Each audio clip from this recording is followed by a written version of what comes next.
Hi, my name is David Whaley, and I'm the creator of The First Tree. I also voice a character named Joseph. So I just wanted to introduce you to this commentary mode, tell you that you can find interesting things about how I made this game by touching the speech bubbles you see in the world. So I hope you enjoy it.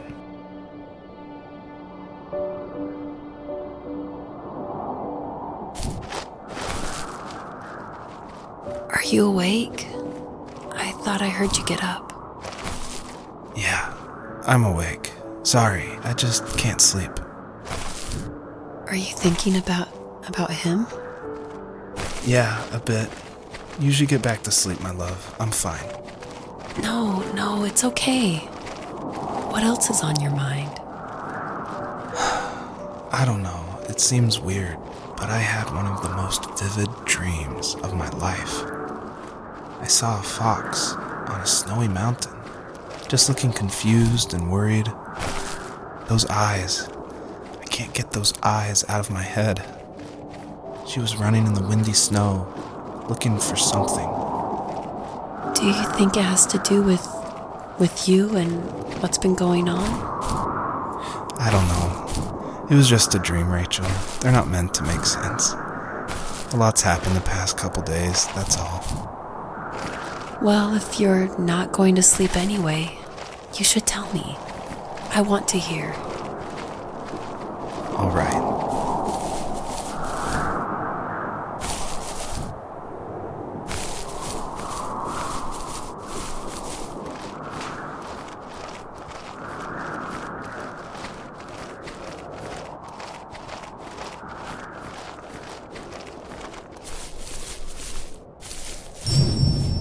I'll try not to spoil too much since a lot of this game ties into the very last act, which is the epilogue, I call it.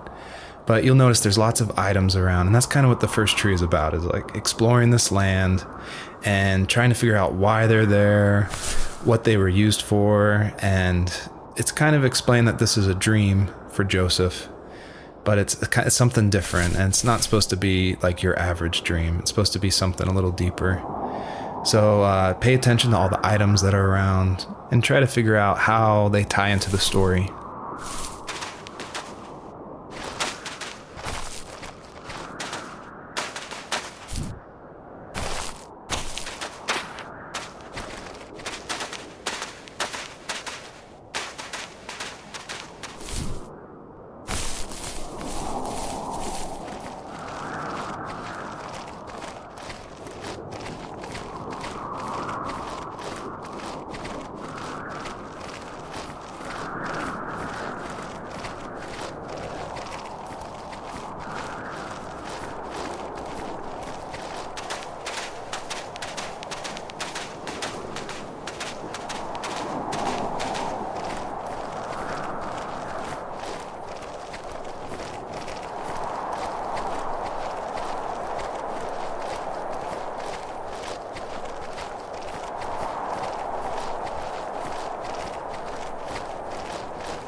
So it's usually at this point where people say something like, this is not the kind of game I was expecting.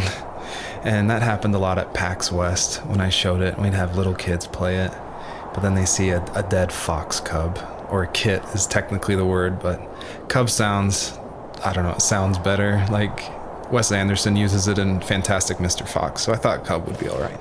But anyway, having this game, I wanted it to be more serious. This game is based on dealing with the death of my father, which was the hardest thing that's ever happened to me and my family. But I don't want to talk about it here, and I didn't want to talk about it with anybody really to this day still. It's very personal. And that's why I made this game. That's exactly the reason. Because I wanted to get those feelings out and like communicate with people without like talking about it. And so that's what the first tree is. It's me dealing with my feelings, and it was a personal project, and it was just me, and it actually, like, I'm really glad I made it, but it wasn't easy to make, I guess is what I'm saying.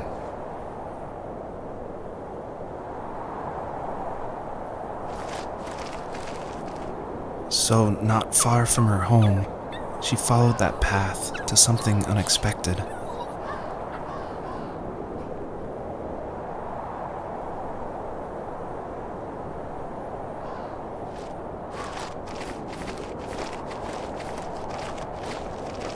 She couldn't stay, though. She had to find her other 2 children. So she took that path. She followed it towards something ancient. Something with answers.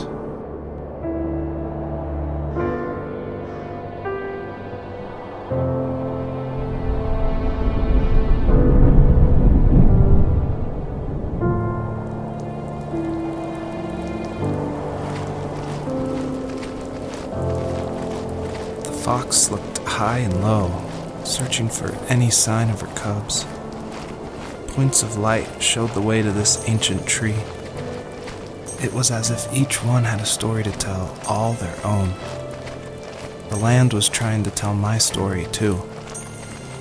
I felt like I was right behind her the whole time.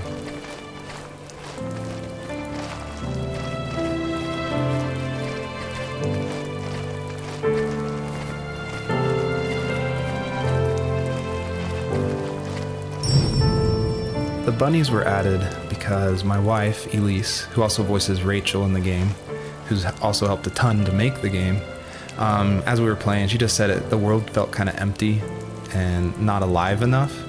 So I knew we needed to add some kind of life, and so the bunnies was like the first idea that came to mind. And like most of the game, I use like publicly available assets to speed up production because I was working full-time along with making this game, and we just had our first baby, a little girl named Evelyn. So I was messing with this asset called Herd Sim, and at one point, like the generation script that creates variations of the sizes of the bunny.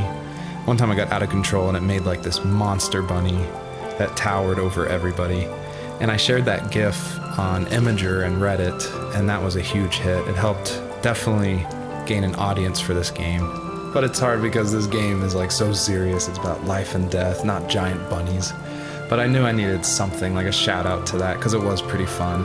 So if you're able to catch all the bunnies on this map, I think there's around 13, then you'll get a special surprise. So good luck.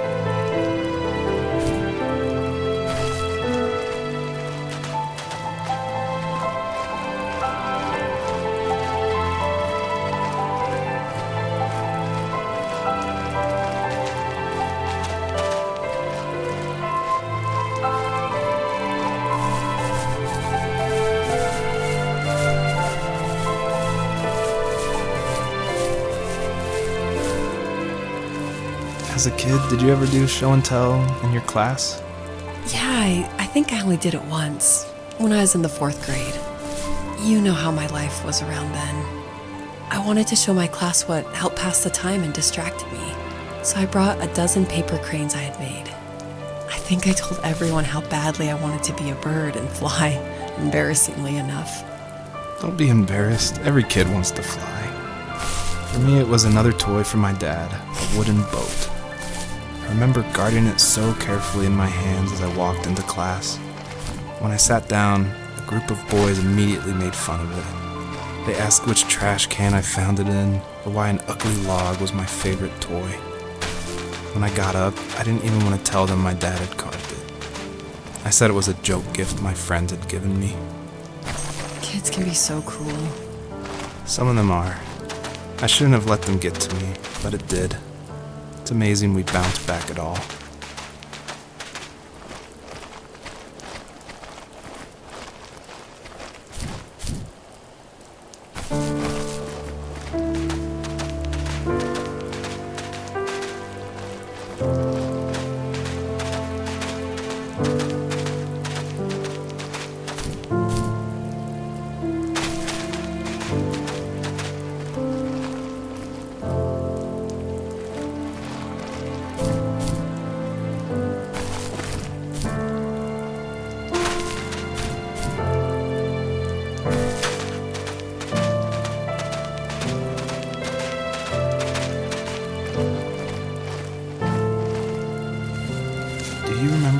dad did for a living? Wasn't he like a lumberjack? That's one way of putting it. If wood was a canvas, then a carving knife was his paintbrush. Even after working a 50-hour week, even after his hands were more splinters than skin, he would bring home the nicest piece of Alaskan weeping cedar and make me toys. That wooden train was the first toy I can remember, and I loved it. I just knew from a young age I was going to be a lumberjack, like my father.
Usually those kids would leave me alone, but somehow they could tell I was different.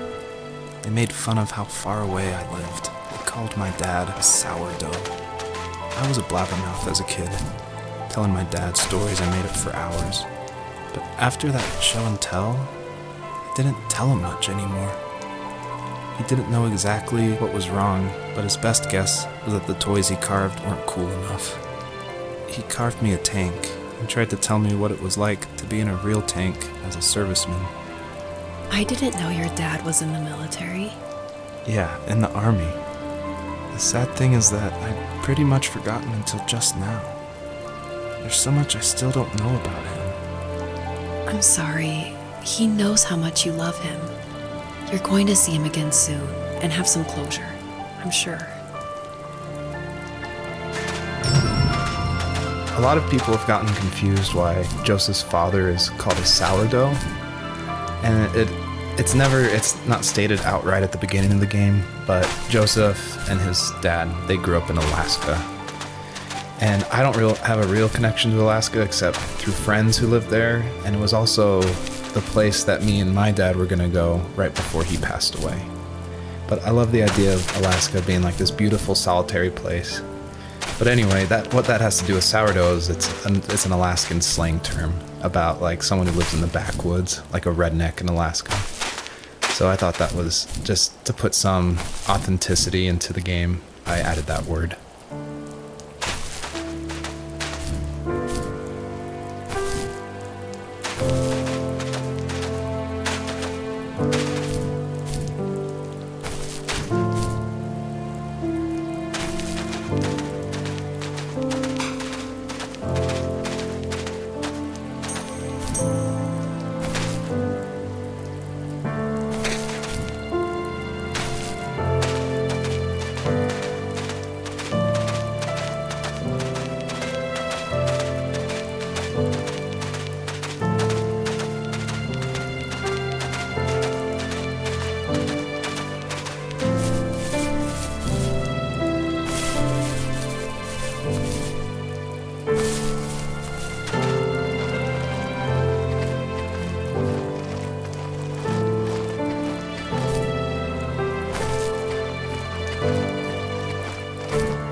thought it was important to say that, yes, I actually did draw this with crayons.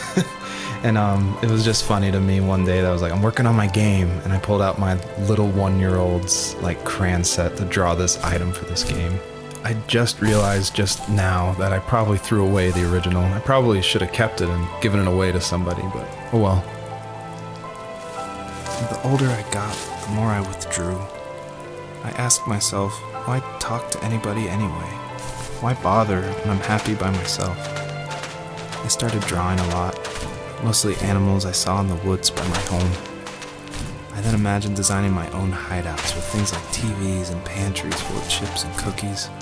I think that idea of leaving home and drawing blueprints started my career. I found a lot of solace in that.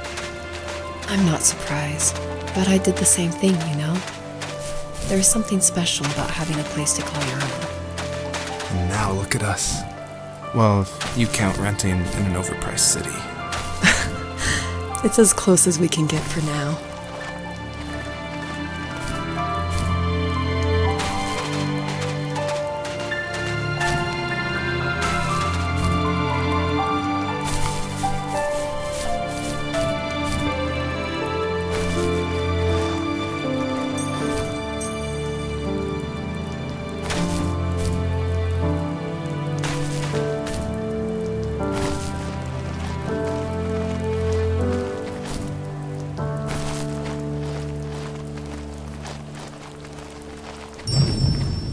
I feel like one of the main reasons people play small indie games is because they are so personal and intimate.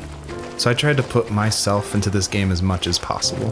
So almost all the vignettes or little stories you hear in this game, they come from my childhood, where I grew up in the middle of nowhere in Central Virginia in the United States. So yeah, that's probably why I love games like this so much, where you explore this open, wide environment and just find interesting things, because that's exactly what I did as a kid.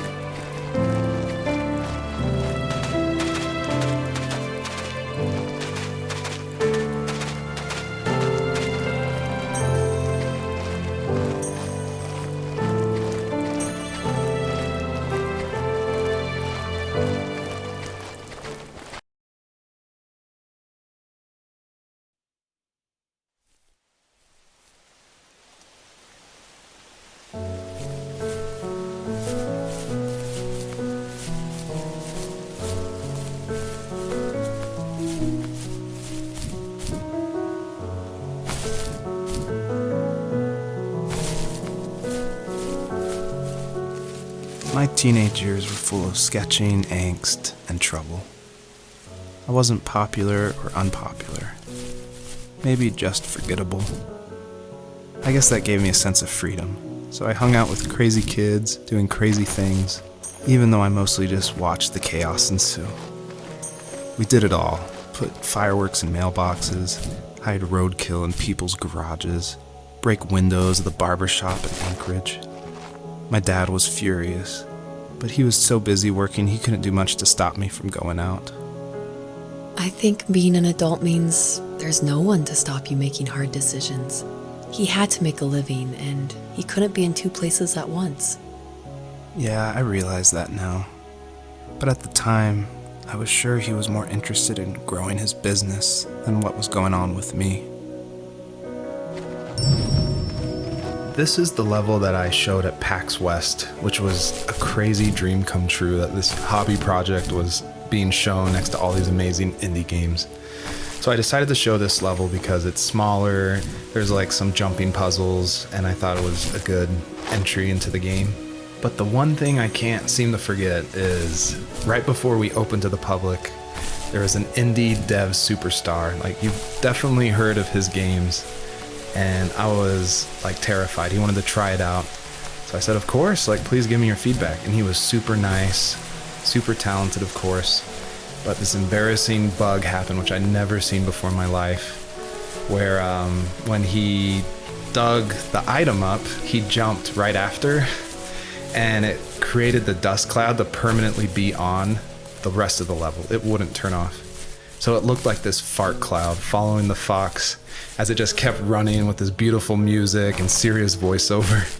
And it was horrible. I think about that every time I look at this level. But, I was able to fix it, so I'm glad someone could at least find that bug. He was working another late night, and my friends were over, saying how bored they were and how they had come all the way out to my house for nothing. One of them mentioned how that old, ugly beyond belief truck was still in the garage, and how we should take it for a spin. I was only 15, so I kind of fought it for a while. The next thing I knew, we were careening around the mountain path, rocks spitting onto the sides of the cliff, while my dad's cringeworthy bluegrass blared out the speakers. I drove while my friends were in the back of that yellow and purple truck, throwing beer bottles and trash at anything remotely interesting. Felt like I was soaring in the air with borrowed wings. But all good things have endings. A cop outside of Eagle River pulled us over after he saw us in a bottle rocket into someone's yard. What followed was a long night of talking to disappointed adults and feeling smaller than ever.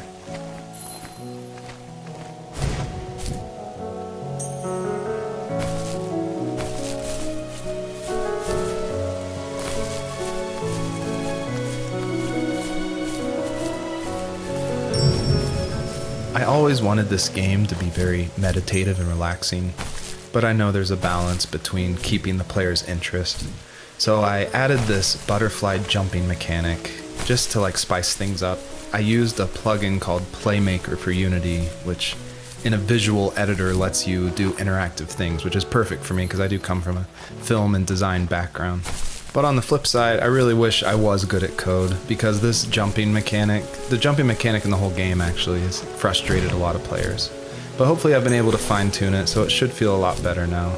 I would just hate that this meditative game would get frustrating, so I've definitely I've lowered the gravity, I've made the jumps more consistent, so hopefully people can just focus on the world and the story.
After he drove me home from the police station, I blew up at him, saying how I never wanted to be like him, how I was going to be someone and leave that hick icebox for good.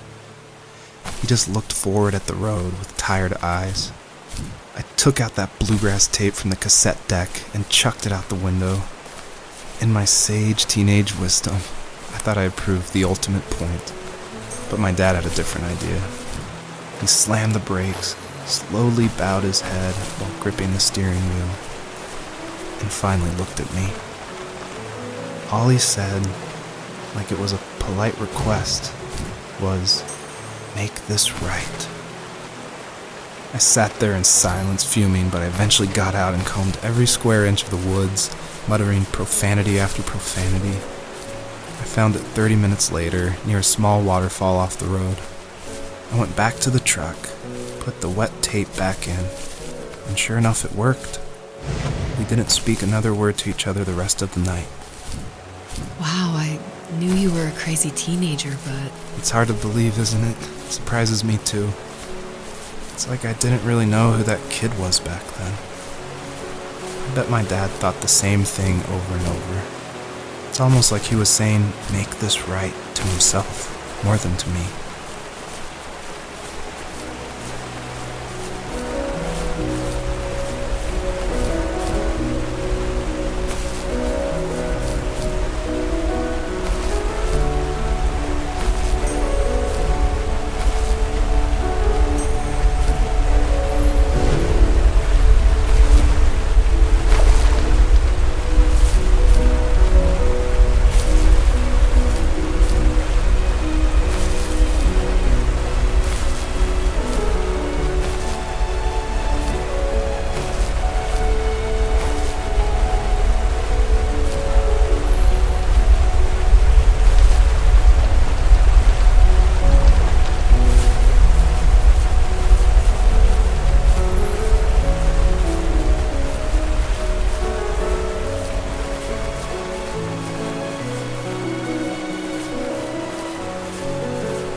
My biggest hope for the players that are playing is that they realize how similar these two parallel stories are, of this fox looking for her missing cubs, and also of this son reconnecting with his father.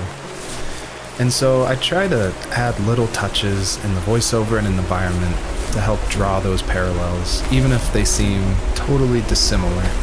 A big example is the truck, for instance, that Joseph grew up with.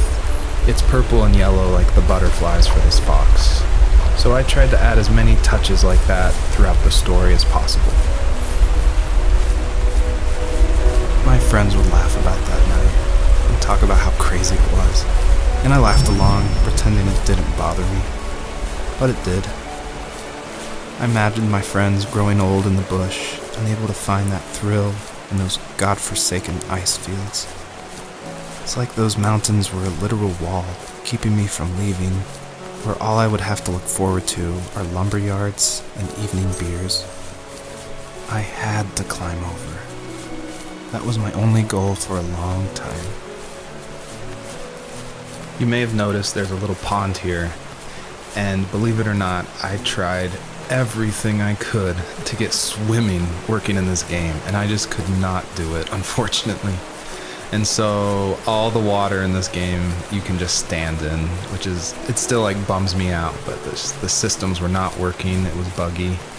So I just had to throw it out, which, you know, I think it's okay. Like, I wish it was there, but again, the focus of this game is on the story.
If there was some way I could take my love of drawing and turn it into a way of escape, nothing would make me happier.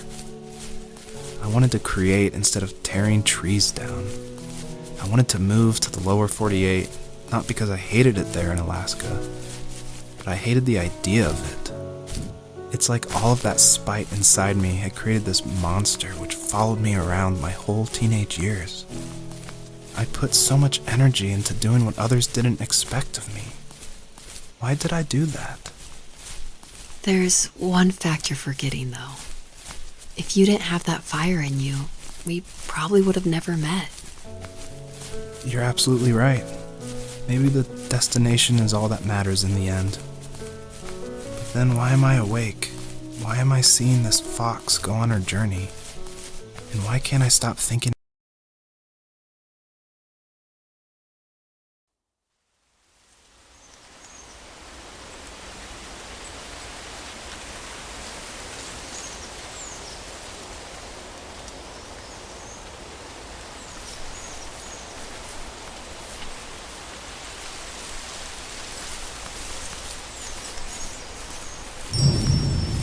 I did want to do something a little different with this level. I wanted it to be more open world feel, and that there was something blocking your progress. So it did encourage people to look closely and see how to unlock this blocked way. And I do like just walking around this level and listening to the beautiful music by Josh Kramer. His work really sets the mood for the whole game.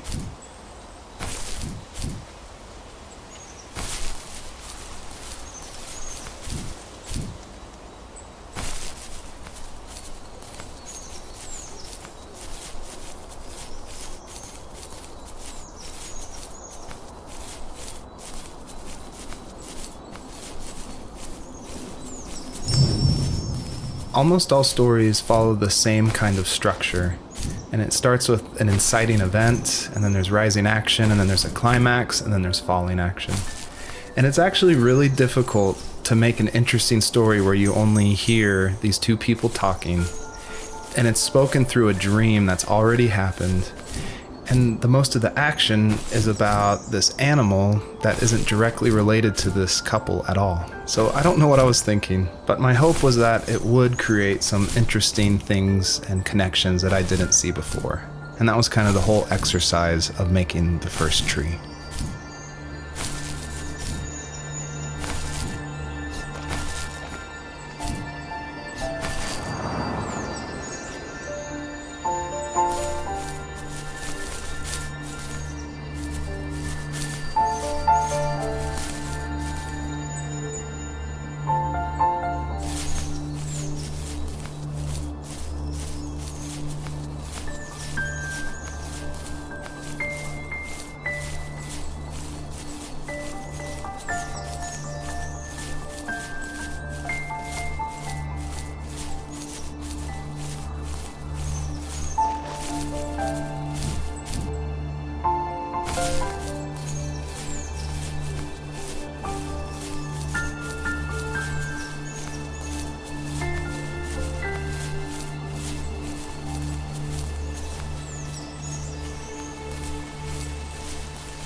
I did want to do something a little different with this level. I wanted it to be more open world feel, and that there was something blocking your progress. So it did encourage people to look closely and see how to unlock this blocked way. And I do like just walking around this level and listening to the beautiful music by Josh Kramer. His work really sets the mood for the whole game.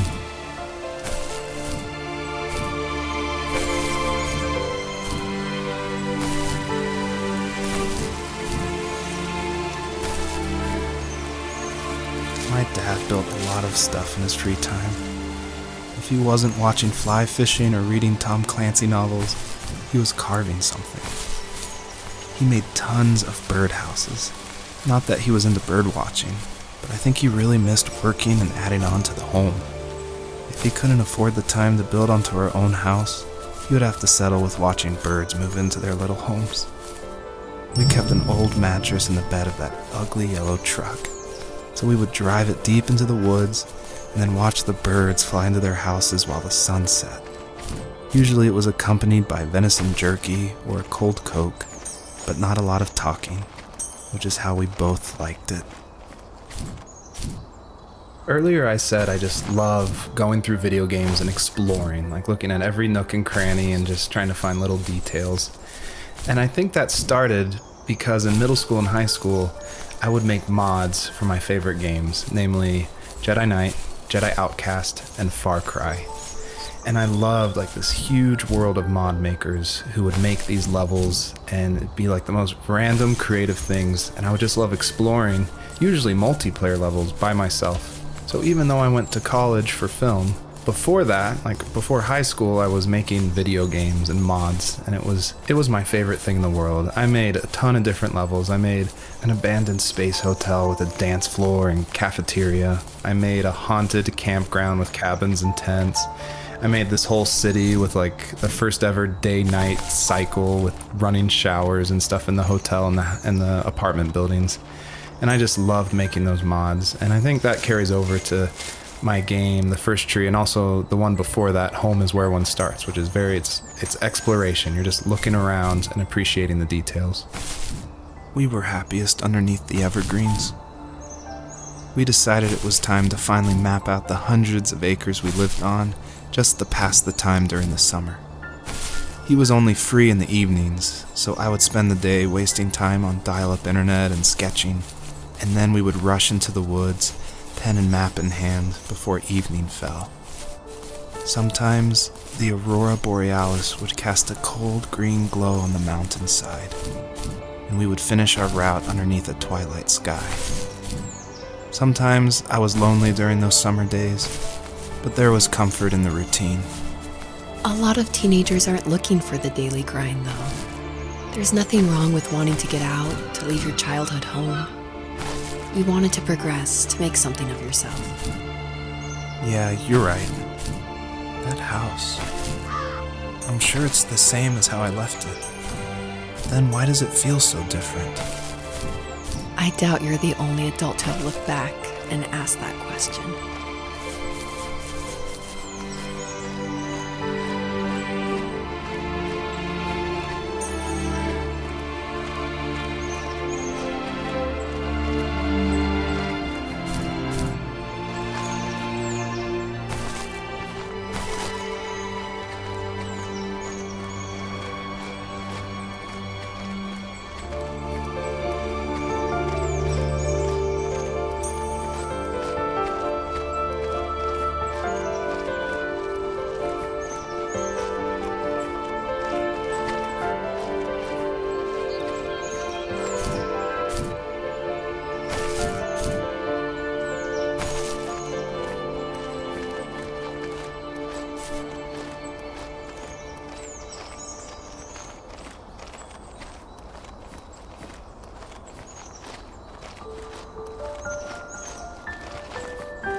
Even at my most distant, at the times when I detested him the most, he kept reaching out. For a year straight, he asked me every week when we were going camping. I thought he was just dense.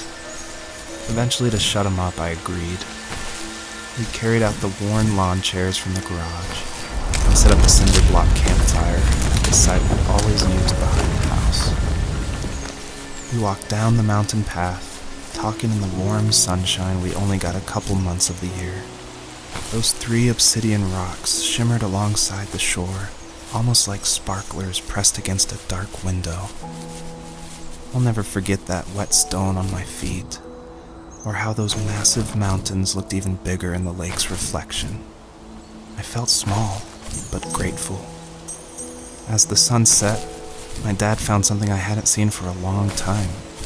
The tree where I'd made my first carving when I was 6. I hadn't even carved it. My dad had helped me, but I still called it my tree. Something about seeing my name there made me open up, and we talked about everything that night in that old camouflage tent. I told him how much I loved sketching and design, and how it would be a dream to study architecture in Seattle. I told him how I didn't get along with my friends much anymore, but that I didn't mind being alone. He told me he was there for me, and he joked that if all he had to do was write my name on a tree to finally get me to talk, he would have left me carved logs with novels on them in front of my room every morning. I don't know why it took me that long to realize it, but it was then I knew how much he had sacrificed for me. I don't think The First Tree could work at all without the music by Josh Kramer. And his music, it's actually publicly available to license, and so it was affordable for me since this was a hobby project. And it's something I like to tell new indie developers all the time, like, you can't afford that composer, you can't afford a full-time programmer. You need to cut corners and finish your game, and the way to do that is to use these amazing publicly available assets that anyone can purchase and license. And so his music is incredible, and I actually haven't talked to him that much, I've just emailed him. But his music was nominated for Most Emotional Music at the Emotional Game Awards in France, and he's just a really nice guy. And I think there's so much amazing content out there that if you're thinking of making a game, like, look around and see what you can make work on a tight budget, because it worked really well for The First Tree. The perpetrator stood nearby, unfazed, like nothing was wrong. My dad is dead, and he's never coming back, Rachel. I can tell you these stories, but I can never reminisce with him again. He can never hold a grandchild that we'll probably never be able to have. I can never talk to him again, and I'll never be able to say I'm sorry for everything. It was really important to me that the wolf in this story that takes the fox's cubs, that it wasn't explained at all. Like, it's just this entity that's in the background. And of course, it's supposed to represent something bigger than a wolf or even the fox. It's supposed to represent, like, the specter of death. And it comes when you least expect it. There's no justification. He's just there, always watching.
just can't talk about this anymore.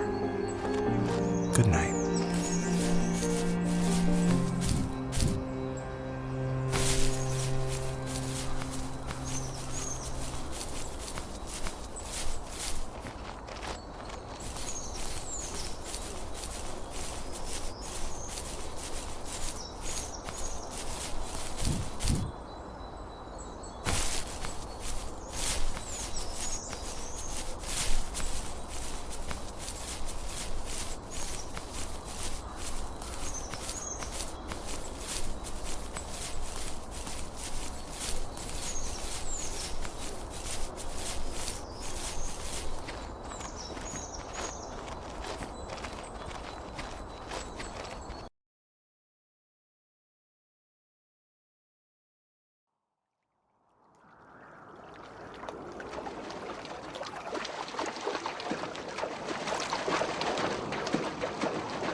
Hello, my name is Elise Whaley, and I was the voice actress for Rachel. I'm also David's wife, so that was convenient for working together.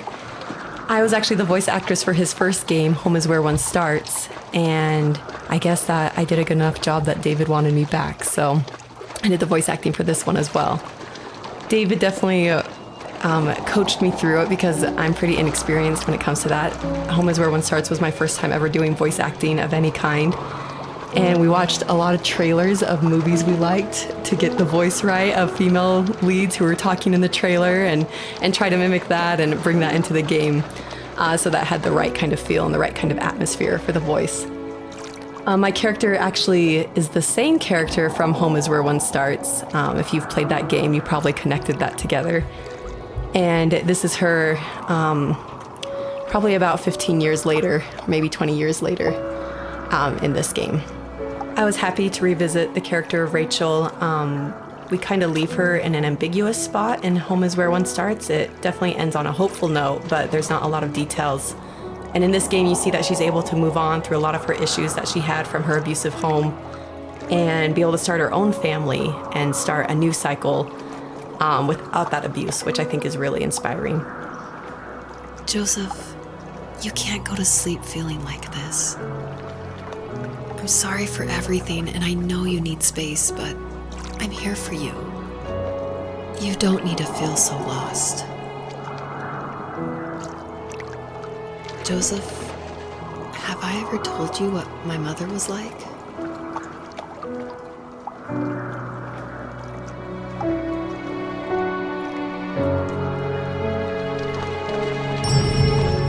So it's always interesting working with your spouse because, especially on a creative project, because they want your feedback, but it's something that's also dear to their heart, and they're dear to your heart, and you definitely don't want to hurt their feelings. So I was a little nervous when David asked me, he had finally finished writing the script, and he asked me to go over it and see what I thought. And I had minored in English. I majored in art, but I minored in English, so I felt like I had a little bit of experience. But I was definitely like a little scared because you don't want to be too harsh, but you also want to be honest. And it was the biggest relief when I read the script and I was like, oh good, my husband's a good writer. I don't have to change that much about this, just a few like grammatical things. And that was just like the biggest relief for me because it can be a tricky balance working with your spouse and making sure that that honesty is there, but also that love and the support is there as well.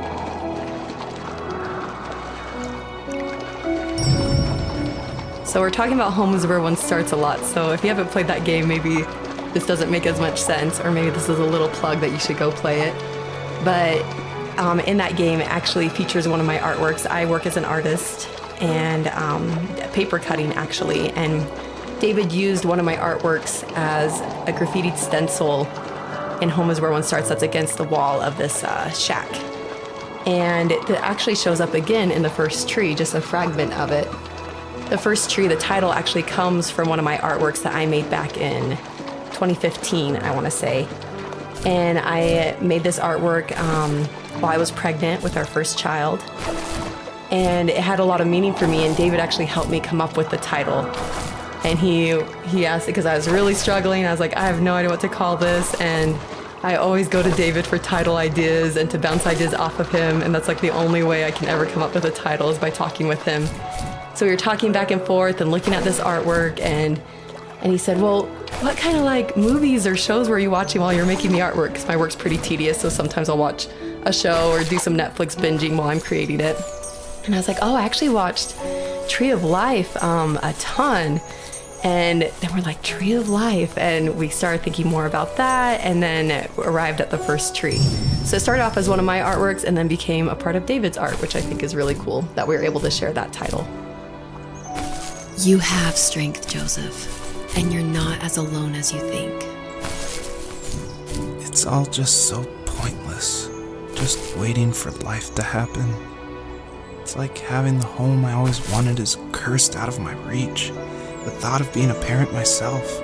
How could I do that when I couldn't even be a good son? I'm sorry. I know what you're saying. I just don't know how things will work out. These quiet hours will turn into years. We'll wonder which roads passed us by. Then we'll forge a new road together. Besides, I discovered for myself that one fateful morning where any hopeful road leads to. There may be thorns in this, but it always leads to the same thing. And what's that? Family. I'm so glad that you're part of my family, Rachel. And I'm glad you're part of mine. A question I get a lot is why a fox? And it ties into just how important family is for me. And Fox is actually a family name from my wife's side, from Elise. And she always heard about the legacy of the Fox family. And because of that, growing up, it was her favorite animal. She even made these 2 wooden foxes for our wedding cake toppers. So I thought it would be cool to have that animal in the game while these 2 people are having this conversation in the middle of the night.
fox knew her last cub would be waiting for her at the first tree.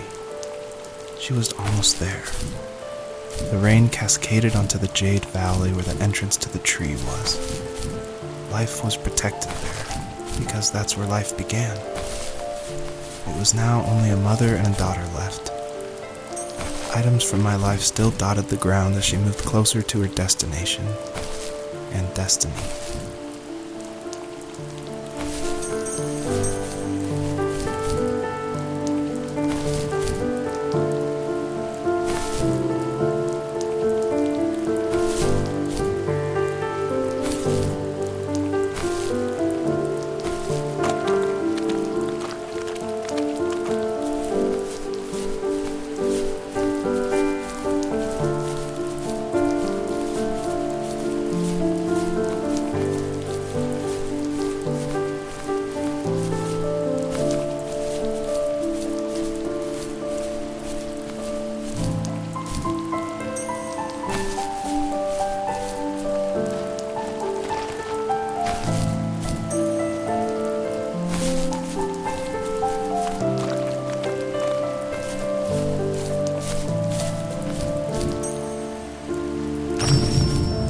Usually what catches people's attention of the first tree is the visuals, of course.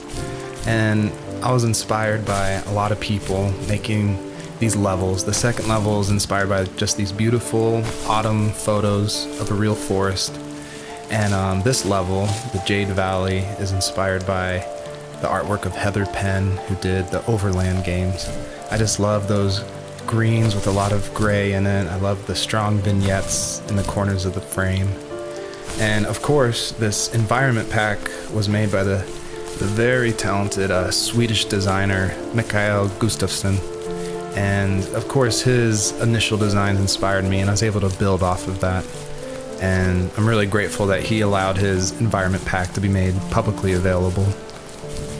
At the end of high school, I felt something I hadn't felt in a long time. Drive. I looked into the best architecture schools on the West Coast, then got a dose of reality when looking at other students' portfolios and the high cost of tuition. I still wanted to be something, to be the next Alvaro Siza, and to make those thousands of sketches worth something in my grand history. But now even an internship sounds impossible. Siza helped me understand how essential emotion is in architecture. And he also said light is the real composer of space. I like to think these glints of light, like not finding a job or even a strange dream about a fox, are something I should be thankful for, even if the illuminated space is something I'm less than comfortable with. My dad was super supportive with my college plans, to a point. Things were okay until this terrible accident happened. I guess a forklift flipped over due to a bad axle, and it crushed one of the workers there. My dad didn't eat for days, even though he wasn't directly involved. It devastated him. Not only did it hurt the business, but it just freaked him out. He would talk in his sleep, muttering things about firing people and saying sorry. One fateful day he approached me, said that since my school search wasn't going well, I should finally be a man and take over the family business. He said one day he was going to die, and that all of his work, sacrifice, and even that man's life would be wasted in vain. I just lost it. Teenage me just exploded at the thought. I screwed up. I said things I shouldn't have. He was having a crisis, and I pretty much spit in his face. By now you've probably caught on to some of the themes I love to explore in these stories. And the big one is of this tree, the first tree on Earth. And a lot of people have asked me, what does that mean? Why a tree? And basically it boils down to this delicate balance between nature and its relationship with life and death. And I love these stories where they put like these microscopic relationships, like something of like a father and a son, and juxtapose it next to this epic story of like the creation of the universe and the first tree on Earth. and how they can be equally as important, because in my mind, like, my family is as important as like the creation of the earth. And it reminds me of like some of the stories I love, like The Road by Cormac McCarthy, or The Tree of Life by Terrence Malick. Basically, I wanted to make sure the player felt that there was a higher power than themselves, and that there was something watching over them as they went through this story.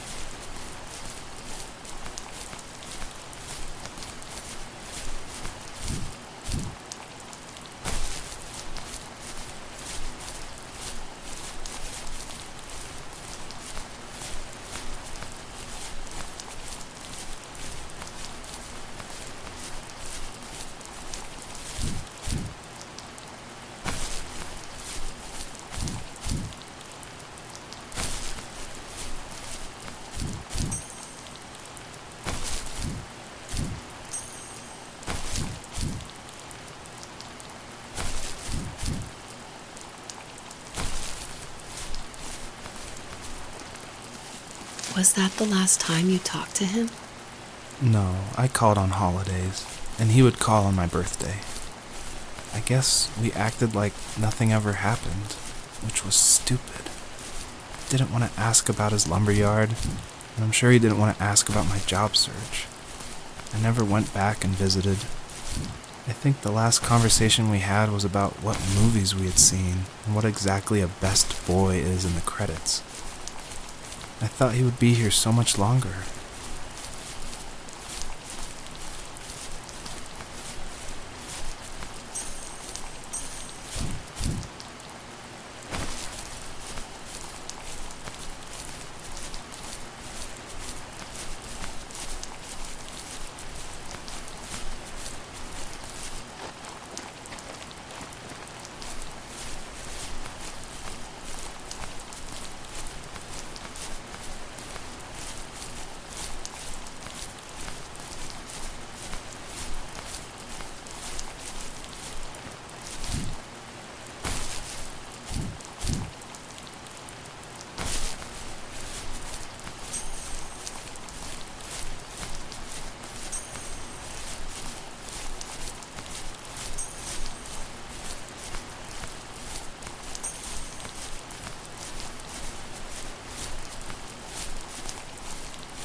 In the distance, the first tree illuminated the wasteland.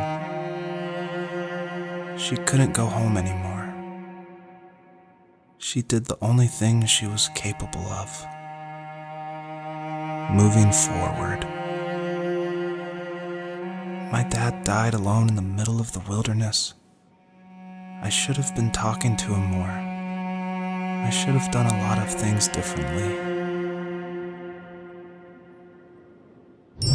If the first tree on Earth brought life with it, if it taught the birds to sing and fly and showed saplings how to grow,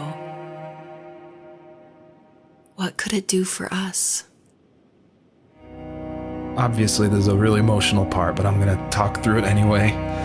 A lot of people correctly identify that Journey was like a huge inspiration for the first tree. And this part, it is like a callback to that part where you're climbing up the mountain with your friend you don't know, and it just gets snowier and snowier, and you just keep going, and then eventually you collapse. And that part, that made a huge impact on me. And I don't even own a PlayStation 3 or 4. I rented a PlayStation from like a rent-a-center right after completing Home is Where One Starts, just because I'd heard so much about it. And everyone was right, it was a very impactful game, and it definitely inspired the first tree. There was a letter I received yesterday from a name I didn't recognize, with a quote I can't stop thinking about. Death is not the opposite of life, but a part of it. More and more, I'm realizing one important truth. Each of us have our own journey to the first tree. but sometimes I'm not sure I'm ready to take that first step. You already have my love.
I guess her journey was over, but I have no idea.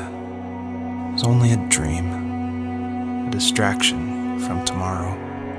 I don't think dreams normally bring back to memory so many important feelings. Maybe it was just a dream, but it was also a gift. Yeah, I suppose. But tomorrow we're getting on a plane to the last place on Earth I want to be. The only person that would have made the trip worth it is gone. You're going to see him and be with him one last time before you say goodbye. I have one last quote for you by Emerson, sealed in an imaginary letter from me to you. It is the secret of the world that all things subsist and do not die, but only retire a little from sight and afterward return again. Go to sleep, my love. We have a big day tomorrow, but I'll be there with you every step of the way. Thank you. Thanks for listening. Good night, Rachel. Good night, Joseph.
You're probably thinking, what is going on? And that was definitely my intention for this epilogue part of the first tree.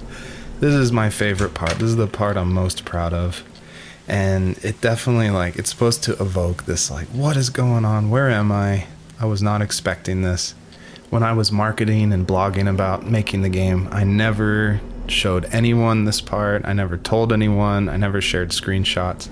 I wanted it to be a complete surprise. And I also wanted it to feel a little creepy because it's totally inspired by Those nights where you wake up in the middle of the night and you can just hear the sounds of the wind outside the house and you can't sleep. So you walk around in this like twilight stupor. And I would say the whole first part of this game where you play as the fox, its whole purpose is to set up for this conclusion. So yeah, I would encourage you to look around and see how many things you recognize from the earlier part of the game. I tried hard to foreshadow this epilogue just because I wanted it to be a surprise, but I didn't want it to feel too out of place that it would be humorous. And so Joseph, earlier in the game, he would say things like, I felt like I was right behind the fox the whole time. In my mind, the camera perspective acts as a metaphor for who the player is, what they're seeing, if the camera represents Joseph, or just like that video game trope of having the camera follow you. I guess the big question I wanted the player to ask themselves, is this a dream as well? And if so, does that even matter?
What the hell?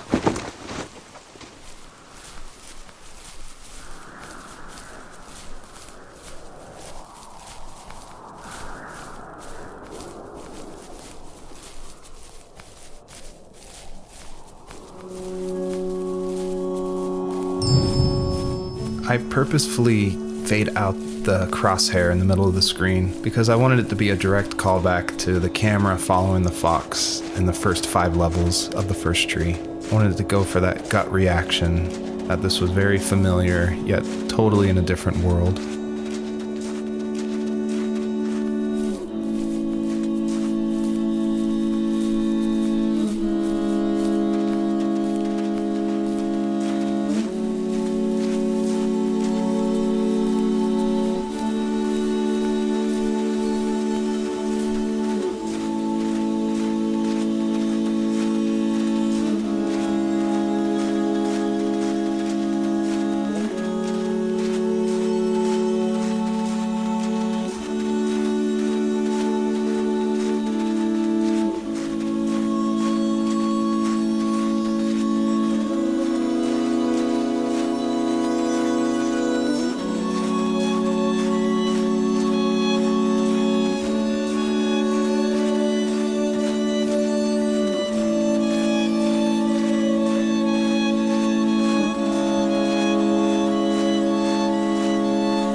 thank you for making it to the end of my game. And I hope you enjoy the personalized message that is featured on the trunk of this tree. It's a message submitted by another player that's retrieved from a database, and it's retrieved at random. And I did this because I wanted people, even if they feel alone through trials of death, that there is a community, an invisible community supporting each other. So thanks for playing.